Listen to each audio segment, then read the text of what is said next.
Here we go. I'm going to need some liquid courage for this one. They say I did something bad, then why's it feel so good?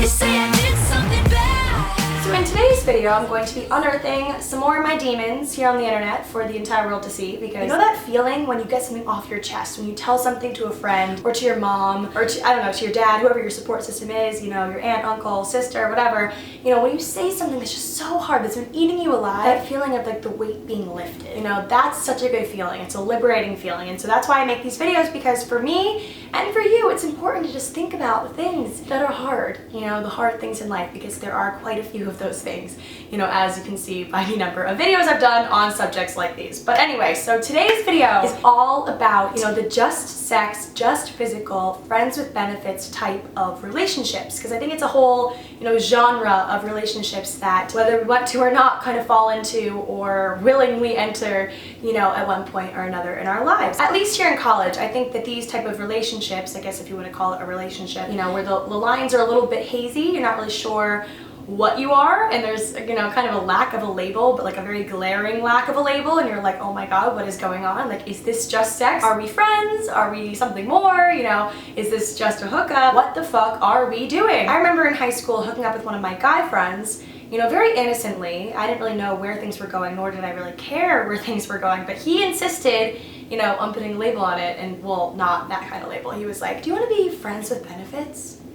And I was like, friends with benefits? Isn't that the Ashton Kutcher movie? There are many friends with benefits style relationship movies in Hollywood. I remember thinking to myself, like, does that mean you don't want to be seen with me in public? Like, what does this mean? Like, what does it mean when someone is like, can we just be friends with benefits? Being college aged, being at college, you know, talking to people who I know who are in other colleges, I've kind of come to the conclusion that this is kind of the norm. You know, that relationship where the lines are a little bit hazy. You don't really know what you are. There's that phrase that people use, you know, talking, like, oh, so-and-so, they're talking. Like, you know, what does that mean? Are they speaking? Are they hooking up? Like, what does that even mean, you know? The talking stage of things is usually, I mean, at least from where I'm coming from, two people are pretty much basically exclusively hooking up, but that doesn't mean that they can't, like, you know, text other people or Snapchat other people, because, you know, they're not dating. They're not actually dating. They're just talking. So, and a vast majority of couples that are in the talking stage never quite progress out of the talking stage and kind of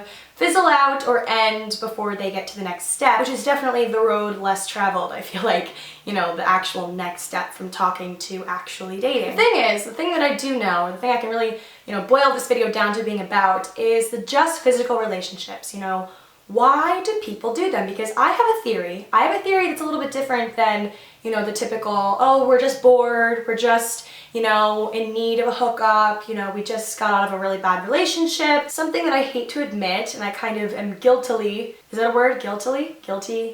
Whatever. A lot of times for me when I'm entering a just hooking up, just physical, you know, just friends with benefits type of relationship, you know, a reason why I do it a lot of times, and not just me, I feel like this is pretty widespread. I really do think and kind of hope it's widespread, because if not, I'm gonna feel pretty shitty about myself admitting this online, but I think that a big reason, you know, for doing it is to say you did it, you know? And that sounds so horrible, but it's kind of true. You know, you hook up with a guy, or you're Snapchatting a guy, or texting a guy, just having any sort of relationship with a guy or a girl, you know, obviously insert whatever pronoun suits you. But for me, you know, I'll be texting a guy or getting kind of cozy with a guy, and I'll be out with my friends, and I'll be like, oh, you see him over there?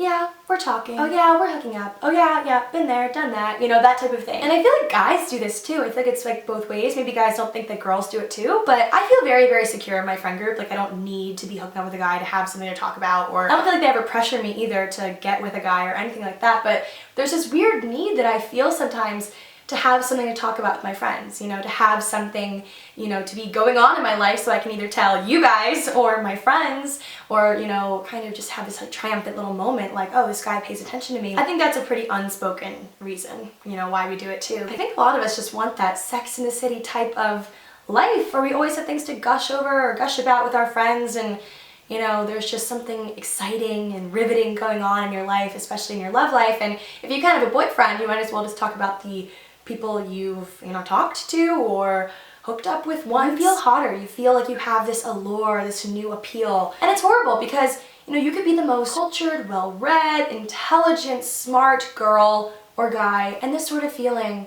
could still creep into your life. Like, I find myself getting so excited and happy when I have someone to talk to. Maybe they're temporary, whatever they are. You know, I find myself getting so excited and being like, oh my god, like my life is kind of complete now.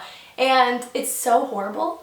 And, you know, that's why I'm talking about it today, because I feel like it's definitely something that I'm not extremely comfortable or happy about in our society. And certainly people, you know, are gonna comment on this video saying, oh, Katie, this is how you don't do that, or like, look at me, I'm so happy in my life, here's like whatever. I don't know the secret. I don't know how to completely snap yourself out of wanting to have this physical or emotional connection with someone. I don't have all the answers, but I do have a lot of experience. And not experience meaning like I've, you know, conquered all my demons experience, but experience with falling down a few times or a few hundred times. I've learned a million ways how to not love someone.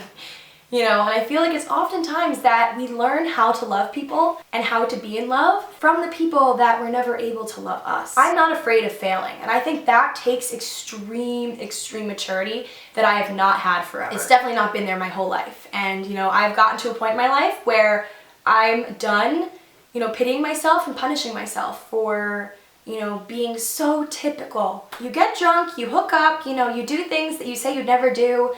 And I might not know the answers to everything or most things, but I do know it's so normal and you're gonna be just fine.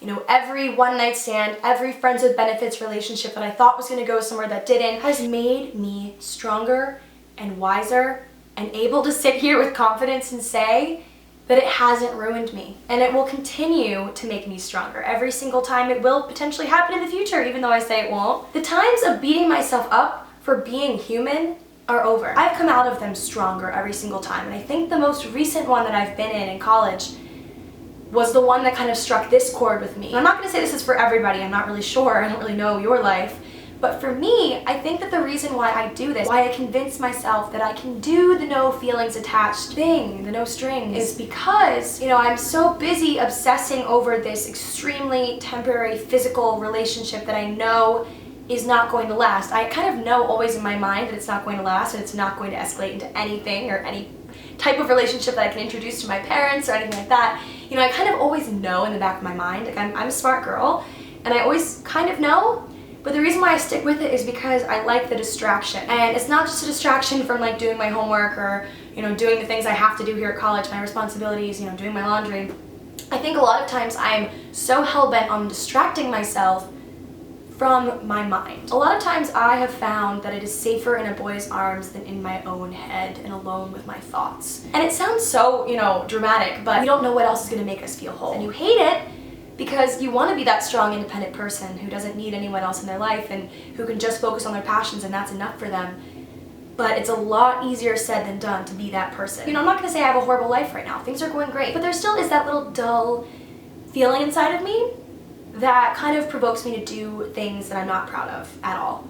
And I hate that. And I hate that I can't convince myself otherwise, but even superheroes have kryptonite. Like I said, sometimes it's a lot easier, you know, throwing yourself into a one-night stand or a glass of tequila than really processing and thinking about your feelings. Everyone wants that spontaneous, exciting, electric, you know, fun in their life, and a lot of times they'll do it at the expense of their feelings and their thoughts. There's things that you'll do in your life, you know, those things that really light up your soul, that little voice in your head goes, Katie, yes, that, do more of that.